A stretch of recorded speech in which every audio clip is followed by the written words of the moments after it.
दोस्तों Jharkhand assembly election 2024 सुबह से लेकर के हम रिजल्ट देख रहे हैं। अभी तक जो इलेक्शन कमीशन के वेबसाइट के हिसाब से जो नंबर है झारखंड के लिए, वो नंबर इस तरह से है कि बीजेपी के पास अभी जो नंबर है झारखंड में, बीजेपी 21 सीट पर आगे चल रही है। उसके साथ साथ झारखंड मुक्ति मोर्चा 20 सीट पर आगे चल रही है।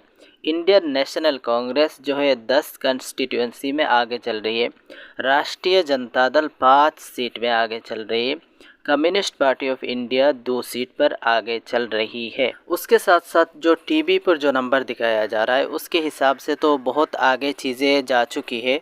उस हिसाब से अगर आप नंबर देखना चाहेंगे तो अभी तक जो नंबर दिख रहा है वो नंबर ये है कि 81 सीटों में से 34 सीट पर एनडीए आगे चल रही है और इंडिया जो गठबंधन है कांग्रेस और जेएमएम के, वो 45 सीट पर आगे चल रही है। अदर्स 2 सीट पर आगे चल रही है। अभी तक चीज़ें बहुत आगे जा कर के क्लियर होंगी। अभी तक सिर्फ 2 घंटे हुए हैं।